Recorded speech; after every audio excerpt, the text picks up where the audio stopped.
Junta nos dividió en grupos de 9, 10, a los 30 y tantos que éramos los que estábamos en Dawson. Y ya primero Puchuncaví, donde estuvimos unos 6, 7 meses, ¿no? Vinimos los 7 que éramos de Valparaíso, más Vitar y Quirves, el rector de la Universidad Técnica del Estado. Eso, en total éramos 9. Y supimos, primero que era Puchuncaví, porque con nosotros estaba Pinto, un ingeniero que había trabajado en las plantas de Puchuncaví mismo. En la planta eléctrica, en la planta de cobre, había trabajado, así que él conocía todo eso. Y él es el que nos dijo primero, estamos en Puchuncaví, después nos dijo, estamos en Ritoque.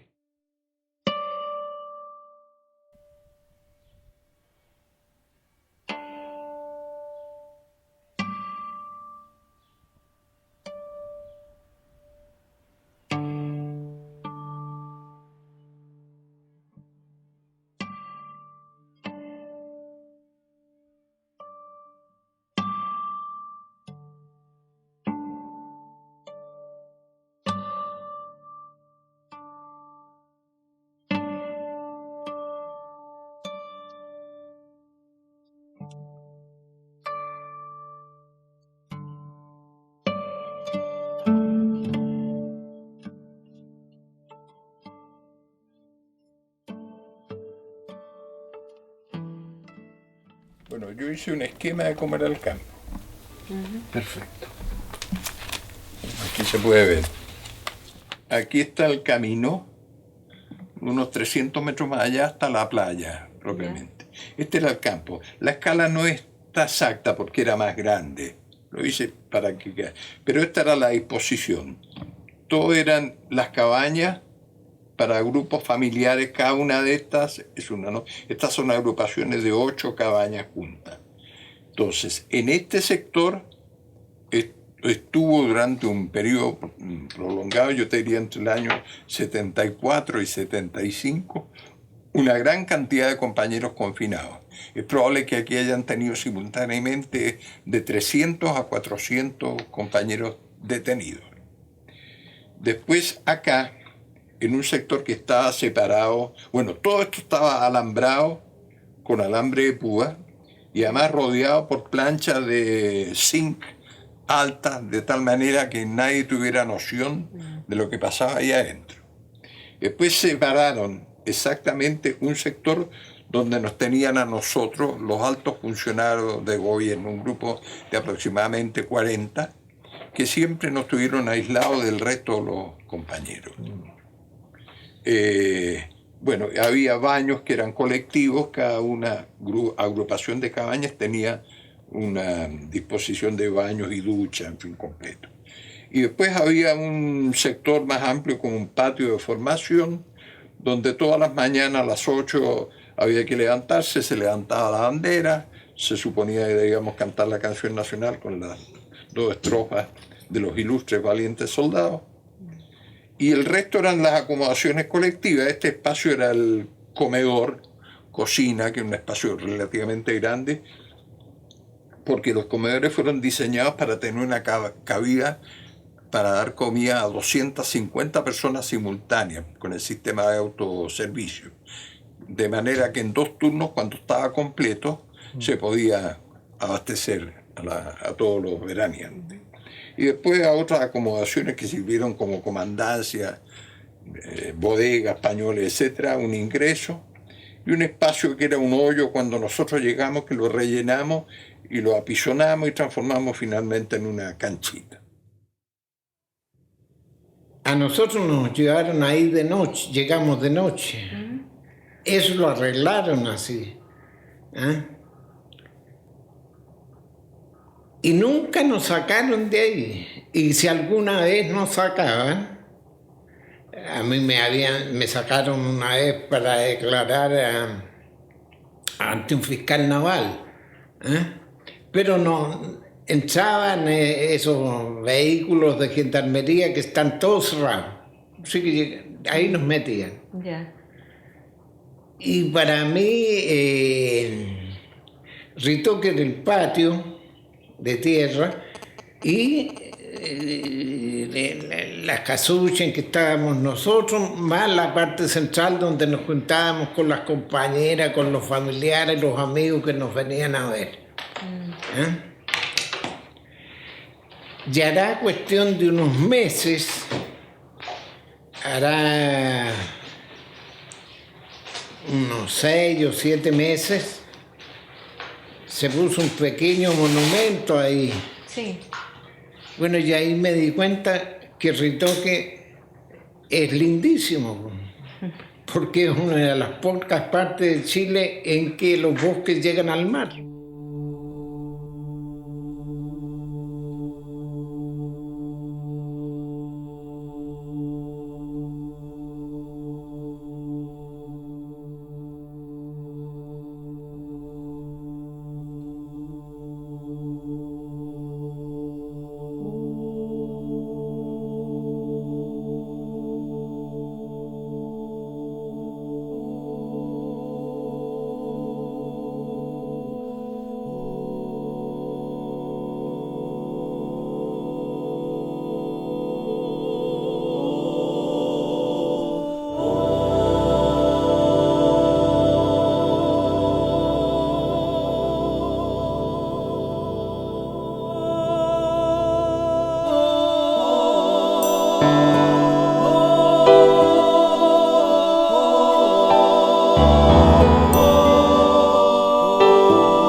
Cabañas de veraneo, que las visitas nos venían a ver también. Exacto. Y era una cosa más o menos grande y estaba tapada, tenía techo.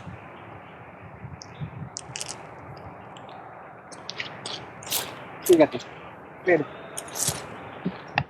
si no más bien recuerdo, aquí había una torre. Aquí en este mismo lugar, el lugar que le mostré yo, había una torre ahí. Campamento de concentración llegaba donde están esos palos, porque para allá eso que está plano siempre ha existido. No habían casas, me acuerdo, ninguna de esas casas existía. El cerro está allá.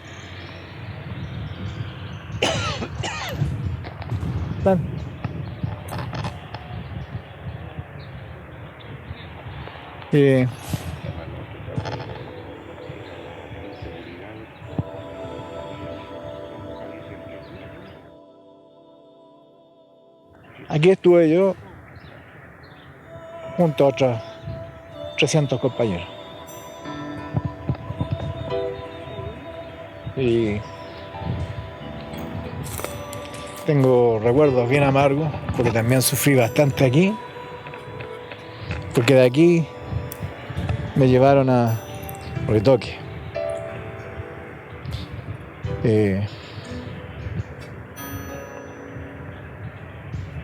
Estoy un poco emocionado. He vuelto después de 40 años a este lugar. Y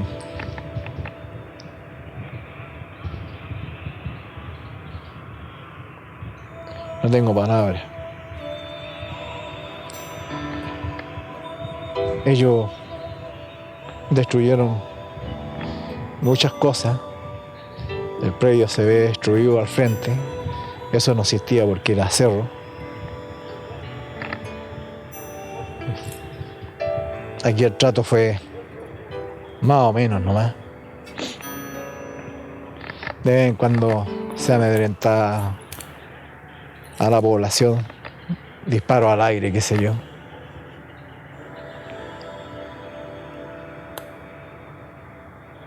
Esos son los recuerdos que tengo yo. Este fue Puchuncaví.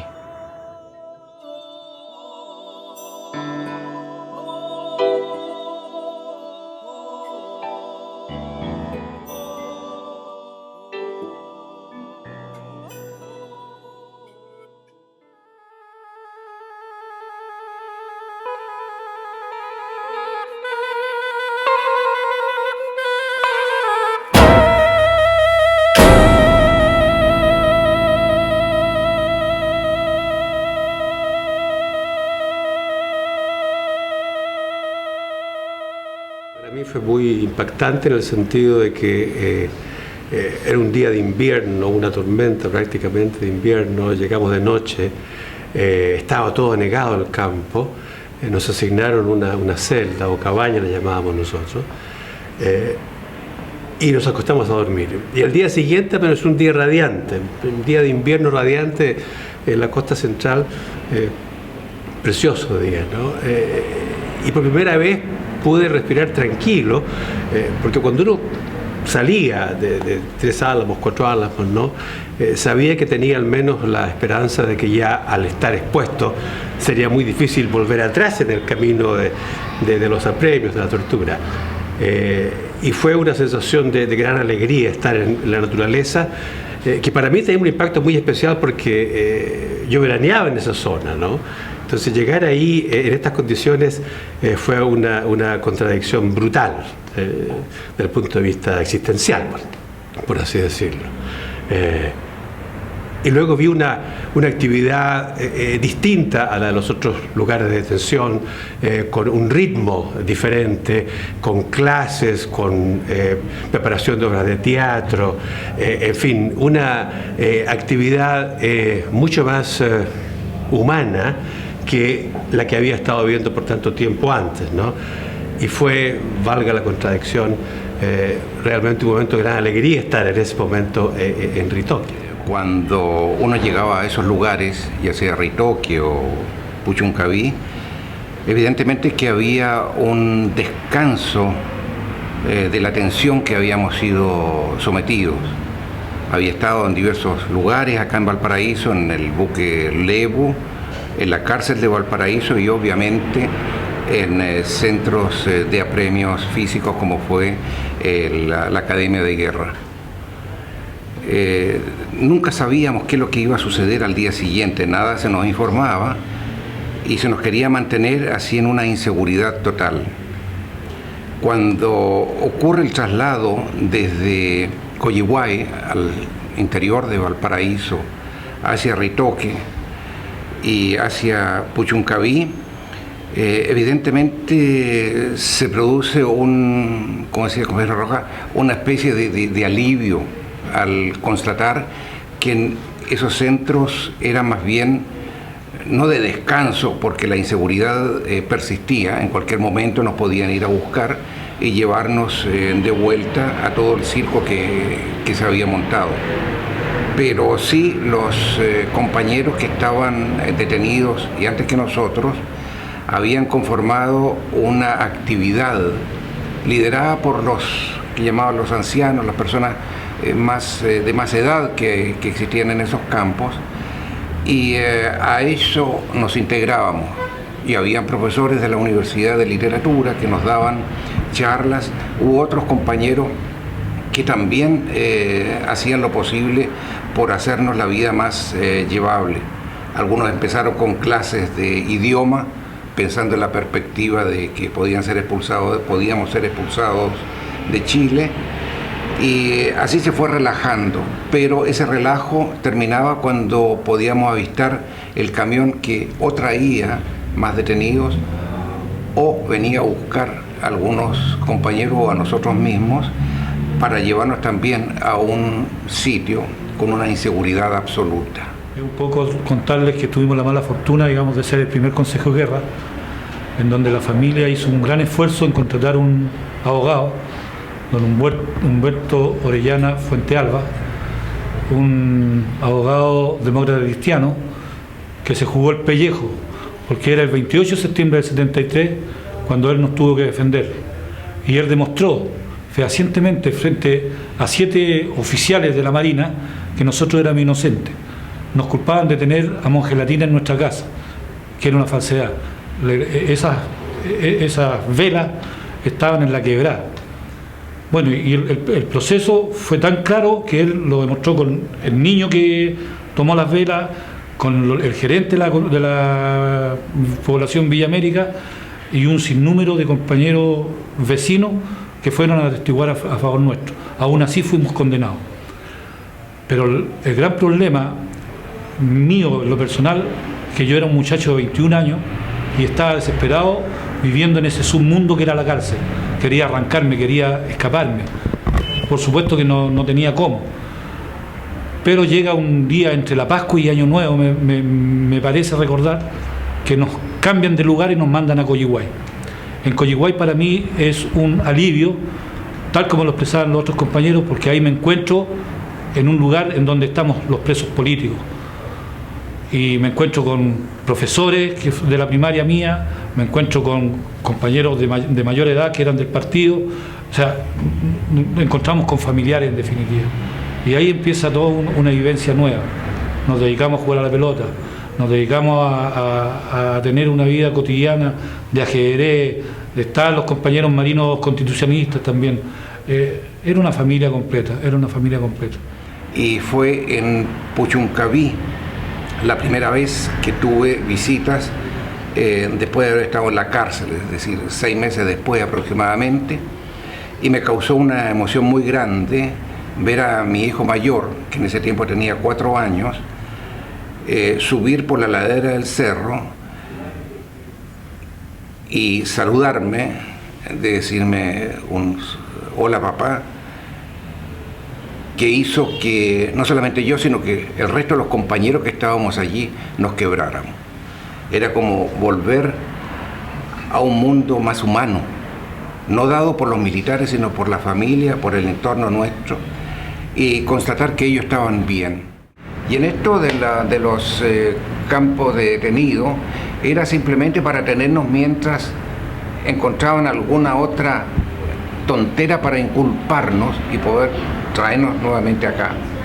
Pero eso de estar en esos campos de detenidos, no te diría que fue un orgullo, pero había una cosa que no cuadraba en la mente de nosotros, de estar allí, una cosa que nosotros mismos desde el gobierno hicimos para la recreación del pueblo, y al final fuimos nosotros los que estuvimos allí, no precisamente para recrearnos.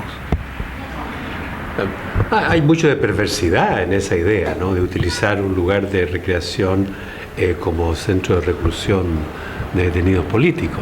Me cuesta imaginar que haya sido con deliberación, porque esta gente no tenía tanta imaginación, pero en fin, ojalá me equivoque.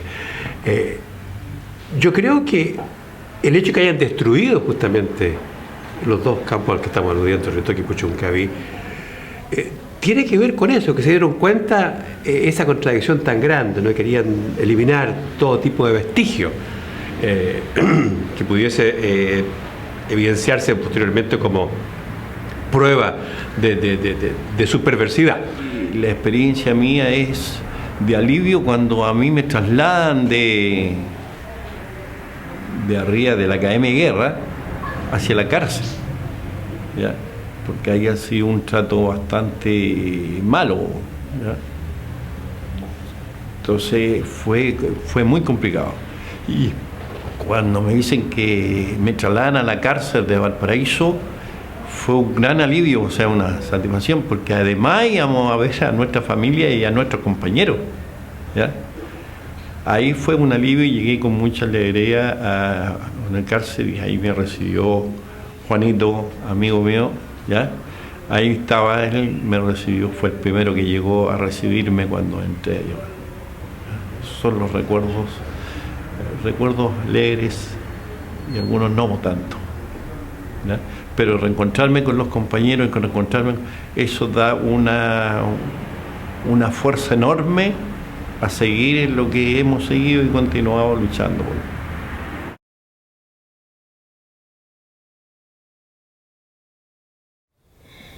Yo espero que esta sea una contribución al trabajo que ustedes están realizando para recuperar la memoria histórica en Chile.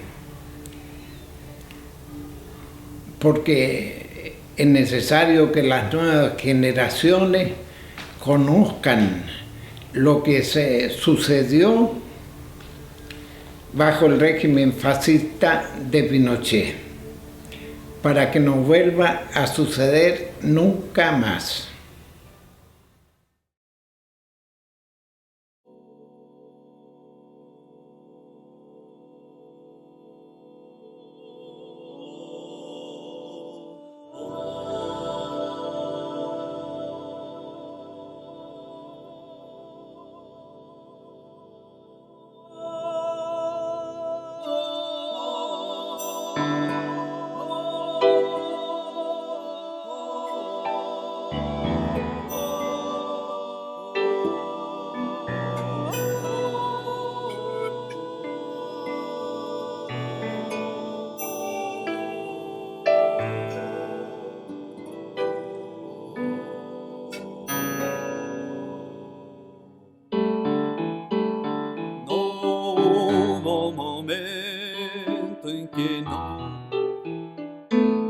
Quisiera buscarte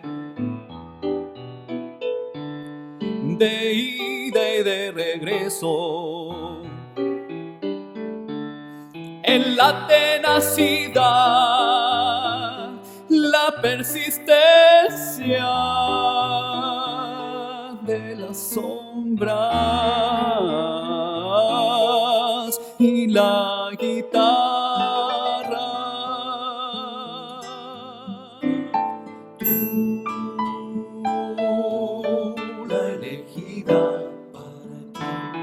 El cielo no había sido aún escrito.